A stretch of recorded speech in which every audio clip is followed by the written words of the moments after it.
Seja bem-vindo a mais uma edição do podcast do Relatório Reservado. Eu sou João Bittencourt, editor de política do RR. Hoje a gente vai falar do jogo entre a oposição e o governo que está correndo solto, já visando as eleições de 2024, mas com uma série de coisas que estão acontecendo agora e que vão ter influência nisso. De um lado, por exemplo, a delação do Mauro Cid, as investigações envolvendo o ex-ministro Braga Neto e o julgamento dos acusados pela invasão das sedes dos três poderes no STF, que aconteceu no dia 8/1, isso de um lado, e de outro, as gafes do Lula e dificuldades com o Centrão, mas que vêm aliadas às expectativas econômicas positivas, com destaque para o IPCA abaixo do previsto em agosto, que saiu essa semana. Lembrando que o programa está disponível no Spotify, Apple Podcast, Deezer e em todos os agregadores de podcast que existem. Bom, antes de mais nada, eu queria fazer uma breve errata aqui. No último podcast, que em minha defesa eu estava com uma gripe terrível, eu fiz ainda assim algumas confusões imperdoáveis. A primeira foi que eu disse que o João Henrique Campos, do PSB, era prefeito de Fortaleza, quando, obviamente, ele é prefeito de Recife. Duas cidades lindas, mas completamente diferentes, em estados diferentes, já que Fortaleza é no Ceará e Recife em Pernambuco. A outra foi que eu mencionei que o Republicanos usava a carta de escolha pessoal de Lula no que se refere ao ministro Fufuca, quando eu estava me referindo ao ministro Silvio Costa de Portos e Aeroportos. Peço novamente humildes desculpas pelos erros e prometo que eu vou confundir o Rio com São Paulo em breve para compensar e mostrar a isenção. Mas dito isso, voltemos ao nosso tema. Bom, o Cid vai complicar o Bolsonaro, está claro, especialmente no caso das joias. A parte do golpe, que está sendo muito discutida hoje em função do julgamento no STF, entra muito melhor no jogo político da base bolsonarista do que a ideia de ter vendido bens, ainda que se bata na tecla de que a legislação não existia, não era clara, que eram itens personalíssimos. É a linha com que a base bolsonarista sempre atacou e continua atacando o Lula. Não sei se vocês lembram daquele crucifixo que seria do Aleijadinho, encontrado em um acervo do Lula. Até hoje, até recentemente, teve um post disso outro dia. Isso é usado como arma política. É pela oposição ao PT. Quer dizer, a ideia de que o Bolsonaro vendeu o relógio, vendeu joias, se apropriou de bens, sendo legal ou não, mas pela questão moral, ela quebra muito diretamente o discurso e a lógica central utilizada justamente para diferenciá-lo do presidente Lula. Se a gente fizer uma alegoria, só um exercício aqui, imaginar uma reencenação dos debates da última campanha presidencial, por exemplo, que foram sempre muito estudados previamente pelas equipes do candidato, né? O Bolsonaro claramente teria muito mais dificuldade de emparedar o Lula no tema da corrupção. Ainda mais com as decisões recentes, como a do ministro Toffoli, invalidando delações da Odebrecht e falando em perseguição ao Lula. Por polêmica que seja a decisão do ministro Toffoli, muitas ilações dizendo que ele, na verdade, parte da motivação dele foi cair de novo nas boas graças do Lula, das quais ele saiu quando não permitiu que o Lula fosse ao enterro do irmão quando Lula, estava preso. Ao mesmo tempo, o Lula teria muito mais fácil de rebater, ele teria muito mais facilidade de rebater. Não sei se você lembra, mas teve momentos em que o Bolsonaro conseguiu acuar o Lula justamente falando de corrupção, falando de Odebrecht, falando da corrupção no PT, e o Lula não é nem que não conseguisse responder, não conseguia sair do corner, não conseguia jogar de volta para o Bolsonaro. Ainda que tivesse algumas táticas, tivesse questões a ser ditas, na época se falava muito do orçamento secreto, mas ele não tinha uma coisa materialmente tão clara que permitisse que ele rapidamente mudasse de tema e partisse para a ofensiva. Isso vale para um debate, isso aqui foi uma alegoria, vamos dizer assim, de como isso poderia ser usado, mas isso vale para o embate permanente de narrativas. Então esse vai ser o golpe central na narrativa do Bolsonaro a partir das delações do Cid, a questão das joias. Tanto assim, a gente pode perceber que a reação nas redes até agora não existe, não se conseguiu criar nenhum discurso que conseguisse jogar o Bolsonaro para frente em relação a essa questão das joias. Tentou-se vários, até aquele momento que ele falou que ia pedir de volta, mas nada funciona. Tanto que o momento em que a oposição conseguiu voltar a crescer e a jogar o governo defensiva foi mudando de assunto, falando do desastre no Rio Grande do Sul, que vale dizer, gerou desgaste para o Lula e mostrou novamente que a oposição tem força, tem capacidade de se mobilizar nas redes e criar um assunto e jogar o PT e o governo na defensiva. O Lula se viu obrigado, não só por decisão dele, mas porque ele sentiu a maré contrária, a fazer declaração, a mandar o Alckmin para lá, a fazer declaração conjunta com o Alckmin, enfim. Uma série de ações, várias delas nas próprias redes. Bom, dito isso, sem nem a gente entrar nos atos golpistas, falando somente das joias, vai causar muito desgaste, mas a parte dos atos golpistas, embora para a base bolsonarista, para essa guerra de narrativas, importe menos, também vai acuar não somente o Bolsonaro pessoalmente, porque ele vai sofrer ações em diversas áreas e vai ficar recebendo notícias negativas em diversas áreas. O que pode esperar dessa delação do Cid é uma maré contínua de dados negativos, como sobretudo no entorno do Bolsonaro em relação ao PL e aos partidos próximos do Bolsonaro, para os quais, mesmo que para partes dos setores mais diretamente ligados aos presidentes, dentro deles, isso possa se encaixar nesse embate entre Bolsonaro e Lula, é um discurso, é uma questão mais tóxica. A associação com golpe, a associação com conversas, mesmo tenham ou não, como o Bolsonaro falou, se não tiver consequência, é só uma conversa. Isso claramente já foi, na verdade, uma defesa do que ele espera que o Cid diga. Então ele já espera que o Cid fale de conversas, de encontros em que se tratou da questão do golpe ou de medidas que possam ser interpretadas nesse sentido. Então, para os partidos do entorno do Bolsonaro, inclusive para o Centrão, esse discurso já é mais tóxico, porque boa parte deles querem estar bem com a STF, tem diversas outras questões que vão além desse embate mais clássico, mais duro entre os núcleos duros do Bolsonaro e do PT. E a gente já vê também, mais importante talvez para os presidentes, é que o STF deve mandar um recado muito pesado com o julgamento de hoje, que já antecipa o recado, como eles vão tratar essa questão toda ligada ao golpe, na maneira de levar, não só o STF, como a própria PF, na maneira de conduzir as investigações e as revelações a serem feitas pelo Mauro Cid. A gente viu hoje um embate intenso entre um advogado de partes acusadas, que falou que o STF era odiado por uma boa parte da nação, e o ministro Alexandre de Moraes respondeu novamente de uma forma muito enfática, falando, como agora já está correndo bastante, né, que parece que o dia 8/11 era uma excursão ao Robbie Harry ou à Disney.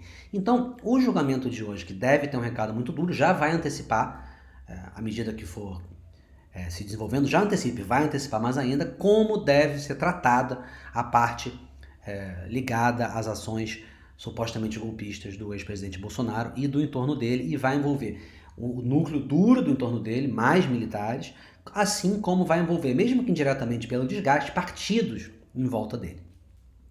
As variáveis mais em aberto, entretanto, não são nem essas, mas as que a gente ainda vai olhar para frente. Quais são? Para citar algumas. Como o Bolsonaro vai reagir? Não vai haver, tá claro, cada vez mais claro, que não vai haver uma revolta popular, como não houve quando o Lula foi preso. Você tem aquelas imagens fortes do Lula cercado pelos apoiadores dele, né, fotos e tal, no dia em que foi feita a prisão, que já mostra como é que o PT também sempre investiu na questão da narrativa, porque aquilo tudo foi para mostrar a ideia de construir, já desde aquele momento, a ideia do líder político injustiçado, né? Não vai haver isso, tá? Mas o Bolsonaro ainda assim precisa, como o Lula fez, consolidar uma narrativa e alimentá-la pessoalmente, com a sua imagem. Isso o Lula conseguiu. O Lula não conseguiu criar uma revolta, não teve exército do Estado por lugar nenhum, a Dilma sofreu impeachment, ele foi preso. Mas ele conseguiu alimentar a imagem do líder injustiçado com ele mesmo, né? Se o Bolsonaro não fizer isso, não conseguir fazer isso, e nada garante que ele não vai conseguir, ele pode conseguir, mas a gente já tem muita especulação sobre isso, a gente tem o precedente dele ter submergido muito fortemente depois que ele perdeu as eleições, ele ficou mais de um mês sem falar, praticamente, num momento em que os apoiadores todos dele estavam muito mobilizados, quaisquer que tenham as ações políticas por trás disso. Existe essa memória que leva ao questionamento se o Bolsonaro vai conseguir ter uma atuação ofensiva, não somente fora do governo, mas estando tão cercado, e principalmente com a família dele envolvida, que é algo que também sempre afetou ele muito pessoalmente, a família, a mulher, se ele vai conseguir mostrar essa mobilização pessoal para conseguir liderar, vocalizar e criar uma amálgama em torno dessa narrativa que os partidários dele, os aliados dele estão criando, mas precisam dele para que isso tenha força, precisam dele para que isso tenha muito mais potencial e se transforme também num discurso eleitoral em 2026, porque esse é o grande ponto. Não basta ele se defender, não basta ele se manter vivo, não basta ele manter os apoiadores dele minimamente mobilizados. É importante que ele consiga transformar isso num discurso ofensivo que leve, pelo menos, se não a uma vitória, que é a expectativa do PL, sempre foi uma grande vitória nas eleições do ano que vem, mas é uma situação equilibrada em que mantenha-se o PL e o bolsonarismo com o poder. Isso é um ponto. Outro ponto, nessa mesma linha, é do quanto as investigações da PF vão justamente atingir esses planos do PL para além do Bolsonaro. As investigações envolvendo o general Braga Neto, por exemplo, ex-ministro da Casa Civil e da Defesa, que estão ligadas ao período quando ele foi interventor no Rio de Janeiro, podem até não dar em nada, não atingi-lo, ao menos não tanja ele, não atingi-lo pessoalmente, mas criam um novo fator de pressão e uma sensação de estar encurralado para esse núcleo duro do presidente. Nesse sentido, elas enfraquecem previamente a candidatura do Braga Neto, que é a escolha número 1, do Valdemar, do presidente do PL, para ser o nome à prefeitura do Rio de Janeiro, que é importante para o Bolsonaro, porque o Bolsonaro é muito forte no Rio de Janeiro, é um lugar central para ele, dentro do Sudeste. Isso tudo num cenário, a gente fala no Sudeste, num cenário no qual o atual prefeito de São Paulo, Ricardo Nunes, cada vez que fala do Bolsonaro, se atrapalha loucamente. A cada momento parece que ele recua um passo quando ele fala do Bolsonaro. Ele conta com o apoio do Bolsonaro mais para combater a extrema-esquerda. Ele fala quase com vergonha. O que é uma situação que já cria enormes atritos com o próprio presidente Bolsonaro e dentro do núcleo de apoiadores dele. Vale a gente lembrar que isso nunca bateu bem com o Bolsonaro, esse apoio meio meia-boca. Então, a gente tem uma situação na qual o candidato preferencial do PL e umbilicalmente ligado ao Bolsonaro, o que é um fator importante. Essa ligação direta com o Bolsonaro sempre foi importante para potencializar essa capacidade de mobilização do bolsonarismo. Em que esse candidato pode estar sendo queimado. A gente tem um candidato em São Paulo que era supostamente a escolha do Bolsonaro para ter uma visão mais ao centro, já que vale lembrar, o Lula ganhou na capital, perdeu no estado, é mais fraco no interior, mas é forte na capital, é mais forte na capital. E o Boulos está na frente, apesar do Boulos não ser o Lula. Então tem essa situação no Rio, e em São Paulo tem um momento em que você não sabe exatamente se ele vai ter um representante. No máximo que ele tem hoje é alguém que fala que aceita o apoio dele, mas que está longe de ser um representante do bolsonarismo, enquanto o Boulos é abertamente um representante do Lula. O risco disso tudo é que o poder de atração do PL diminua para além do previsto. Se o Bolsonaro não conseguir mostrar essa mobilização e se candidatos em potencial começarem a cair, e mais, se outros partidos começarem a se sentir preocupados, como é o caso do Ricardo Nunes, que até outro dia estava dizendo que era Bolsonaro, estava correndo atrás dele e começa a ficar preocupado em manifestar essa relação. Se outros candidatos, outros partidos, não só em São Paulo, mas no interior, em pequenas cidades, em todo o Brasil, começarem a avaliar aqui, ou pensar, será que vale tanto a pena ter esse apoio umbilical do Bolsonaro, ou vale mais apostar numa coisa mais solta, ou vale tentar apostar nas questões locais e ver o que acontece. Se isso acontecer, e isso tende a acontecer mais caso o Bolsonaro não tenha uma atuação dele pessoalmente forte, porque a imagem dele é forte, a imagem dele alimenta e muito aquela capacidade que a gente já viu de criar mensagens muito rápidas, né? A gente percebeu várias das viradas na última eleição e das surpresas vieram também, isso tanto em termos majoritários quanto nas candidaturas para deputado, vieram da capacidade da rede, da máquina de comunicação do Bolsonaro e dos candidatos apoiados por ele, de criarem uma mobilização muito rápida, em questão de dias. Esse é o candidato, vamos lá, vamos mobilizar em torno dele. Isso criou viradas muito grandes e criou mobilizações muito grandes. Tanto para jogar para baixo ex-apoiadores que brigaram com ele, quanto para jogar muito para cima diversos candidatos, ao governo, ao Senado. Não foi talvez a mesma coisa que na eleição que ele venceu, mas ainda assim teve uma capacidade de surpreender e de se mobilizar até o último segundo muito, muito grande. Mas isso está muito ligado à imagem pessoal do ex-presidente Bolsonaro. Sem ele, por mais que a máquina continue a funcionar, como a gente viu no caso do Sul, não é a mesma coisa. Isso vai ser ainda mais importante, essa força pessoal do Bolsonaro, essa mobilização visando a eleição do ano que vem, mas que já começa agora, ainda mais sob o bombardeio que ele está, porque dessa vez ele não vai enfrentar nenhum governo sem força, na época do Temer, e um adversário muito desgastado, que era o Haddad e o PT naquela época, e nem mesmo como foi o Lula na última eleição, alguém que está fora do poder, e ele com o poder. Pelo contrário, é o inverso. Ele vai enfrentar um presidente em exercício que, de modo muito diferente, mas na linha dele, bate nesse sentido com ele, se comunica muito bem com o povo, consegue ter uma comunicação direta muito forte com a população. Mesmo que não utilize tão bem as redes, mas tem muito essa capacidade de falar de uma maneira que é muito bem entendida, A gente lembra quando foi na eleição contra o Haddad, como é que o Bolsonaro conseguia falar muito mais diretamente do que o Haddad. O Lula, como presidente, então, dispondo de todos os meios possíveis, ele consegue exercer essa comunicação direta. São estilos muito diferentes, eles têm simbologias muito diferentes, mas o Lula consegue ter essa capacidade e mais. Embora ele cometa, assim, de novo de forma diferente, mas também inúmeras gafes, fala de improviso, fala coisas que repelem parte do centro, que acha que ele não sabe do que ele está falando, ou que ele é muito radical, ou que ele é muito agressivo. Agora, por exemplo, a questão do Putin no Tribunal Penal Internacional, que parece contraditório, mesmo que o Dino depois tente sustentar. Mas enfim, apesar dele cometer inúmeras gafes nesses improvisos, ou mesmo sem os improvisos, e atrair, e vai continuar atraindo críticas, até pela visão dele, à esquerda, e não só pelas gafes, mas pela exposição dele em relação à força, ao que ele acredita como ser o instrumento do Estado, ao que ele acredita lá atrás, ele falou, mas vai continuar falando, sobre a questão dos gastos, né, sobre a questão de déficit, sobre a questão de juros, enfim. Tem tudo isso e outras coisas, e além do que eu já falei, a menor capacidade nas redes, especialmente nesse discurso comportamental no qual o Bolsonaro continua sendo imbatível, mas o Lula tem uma vantagem. Ele sabe instrumentalizar muito bem, muito melhor do que o Bolsonaro, no seu governo e no seu discurso, todos os programas sociais e econômicos do PT. Fora a questão da redução da gasolina, e mesmo assim, que era tratada muito mais no modo de embate eleitoral, o Bolsonaro sempre teve e continua a ter muita dificuldade até para defender as ações do governo dele nessa seara. Ele é muito mais efetivo, muito mais forte como comunicador na parte comportamental. O Lula, por outro lado, está investindo pesado em todos os programas de alcance popular, que ele enfia em todos os discursos dele e vai continuar falando.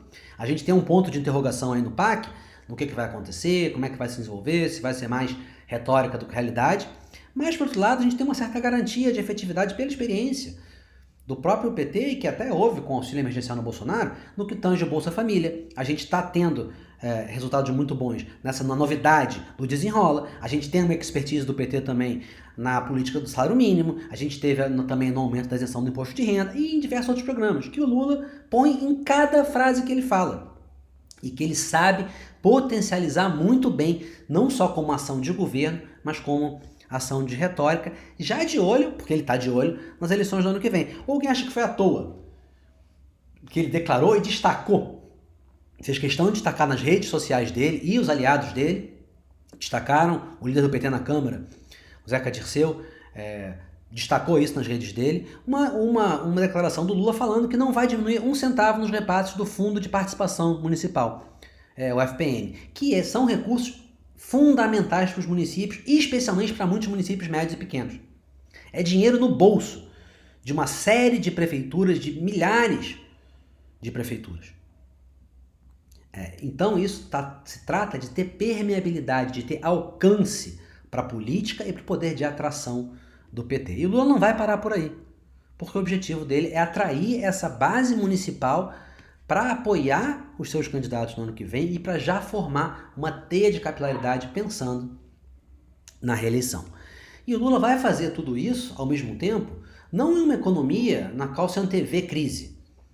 A despeito dos erros e acertos que a gente julga na política econômica, você não tem uma expectativa de crise como você já tinha em Dilma 1. Você pode pensar, o Lula 3 é Lula 1, é Lula 2 é Dilma, mas se a gente for olhar pela expectativa, a expectativa hoje não é a expectativa que já existia no final do segundo mandato da Dilma, ainda mais no início, do primeiro já não era nem expectativa, era uma realidade. Pelo contrário, o Haddad ganhou popularidade no mercado, passou de ser aprovado por nenhum analista de mercado para ser aprovado pela maioria.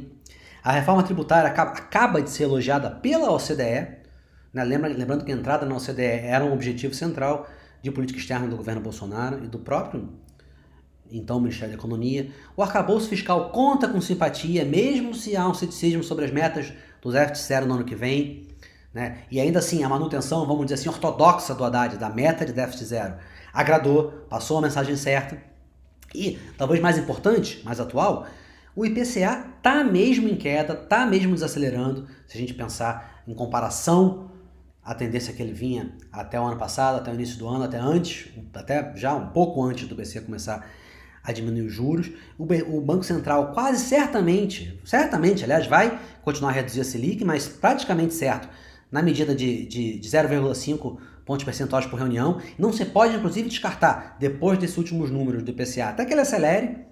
Né? Por quê? Porque os números do IPCA para agosto, que saíram essa semana, vieram bem abaixo do previsto, vieram 0,23, a mediana era 0,28, 0,29 das previsões do mercado, mas, sobretudo, vieram com uma surpresa muito positiva nos serviços subjacentes, quer dizer, tira-se a inflação fora do domicílio, que tiveram uma variação de 0,14, as estimativas eram de 0,2. Isso por quê? Porque os serviços foram e são se não o principal foco de avaliação do BC nos últimos meses, para basear ou não uma queda da Selic. A grande preocupação do BC, até o momento em que finalmente decidiu baixar os juros, era sobre o que eles viam como uma resiliência da inflação nos serviços. No entanto, essa inflação nos serviços subjacentes veio abaixo do previsto pela terceira vez consecutiva. Isso aliado a uma queda da alimentação, na parte de alimentação no domicílio, de alimentos, que é um dado que é diretamente atrelado à popularidade do presidente e que vem também em queda consistente.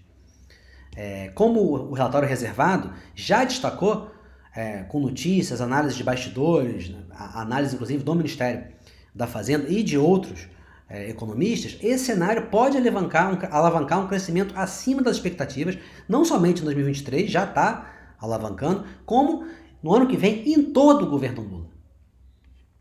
Tem um outro polo importante nesse panorama que mistura política e economia? Tem, claro, que ainda é mais incerto, que é a efetividade da colaboração do Centrão e do Arthur Lira, que vai ter consequências tanto futuras, nas articulações eleitorais, já pensando no ano que vem e além, quanto imediatas e ao longo de todo o governo, na aprovação da pauta econômica e na segurança do governo em relação às pautas econômicas. O Centrão, por exemplo, está saindo muito aí, estaria descontente com a cerimônia a portas fechadas para a posse do Fufuca nos esportes e do Silvio Costa nos portos e aeroportos. É uma coisa que está se falando tanto diretamente numa articulação via mídia quanto nos bastidores. Agora, isso ao mesmo tempo que é uma questão que sim, pode incomodar, porque o simbólico é importante na política, mas também é um movimento do jogo, visando, por um lado, driblar as pressões que são crescentes, para que o PP e os republicanos declarem publicamente uma adesão ao governo, e ambos os partidos têm divisões internas e não querem se comprometer tão abertamente assim, querem manter uma margem de manobra, e também um recado de que ainda estão esperando tanto a ida da secretaria que vai gerir a regulamentação e taxação de apostas online para o esporte, que está em negociação com a Fazenda, quanto o controle da Caixa Econômica Federal. Ambas as demandas são do PP e do Arthur Lira pessoalmente. Feito esse parêntese, no panorama geral, o governo investe agora e a oposição busca evitar também desde já, no que ela depende novamente do Bolsonaro, depende muito, um cenário de economia favorável e avanço municipal das forças governistas nos últimos 2 anos do governo Lula. Começando no ano que vem, a depender do resultado das eleições, e indo a partir dessa capilaridade a ser construída pelo governo ou pela oposição ano que vem, como uma herança bendita, para quem for vitorioso nisso, nos últimos 2 anos do governo Lula. Lembrando que a aposta do PL no Bolsonaro, e desde as eleições do ano passado, e depois mesmo com a derrota, foi sempre de fazer o número recorde de prefeitos no ano que vem. Esse é o centro da visão e dos objetivos eleitorais do PL para os próximos anos, e como preparação para as eleições presidenciais, mesmo que seja sem o Bolsonaro, com o Tarcísio, ou com quem quer que venha a ganhar esse posto. É esse o embate que está subjacente agora na Câmara, no Senado, na delação de Cid, nas investigações da PF. O quanto, em um cenário econômico benigno e num embate com o Planalto, que sabe usar as armas de políticas públicas populares com antecedência, o Bolsonaro usou muito em cima da hora, o quanto isso vai afetar os planos das eleições municipais do ano que vem. E, mais, o quanto essa preparação e o resultado das eleições municipais do ano que vem vão afetar a preparação e a força no Congresso e fora dele que a oposição e o governo vão ter nos últimos 2 anos do governo Lula. Pode não parecer, pode ficar a impressão que está distante, mas não está. Esse jogo já começou e assim como, vamos deixando aí um tema para depois, o jogo da sucessão do Lira na Câmara, ele já está na cabeça e nas articulações de todos os políticos no Congresso Nacional e está entrelaçado com todas iniciativas, expectativas de delação, de investigação da PF, de economia, de adesão do Centrão. Tá tudo ligado e todos eles trabalham com esse horizonte, primeiramente do pit stop em 2024 e depois com a divisão de forças para 2026. Bom, gente, é isso. Vamos ficar por aqui. Até o próximo podcast do Relatório Reservado e fiquem ligados, como eu sempre falo, nas análises políticas do RR Destaques e nas notícias diárias do Relatório Reservado, que sempre traz os principais movimentos, notícias, novidades das grandes empresas, da iniciativa privada no país, com uma série de furos que pautam decisões de negócios, de empresa, muitas vezes dos próprios agentes públicos e antecipam o futuro da economia e das políticas públicas que influenciam na sua vida. É isso aí, acompanhe o Relatório Reservado e acompanhe o podcast e até a próxima.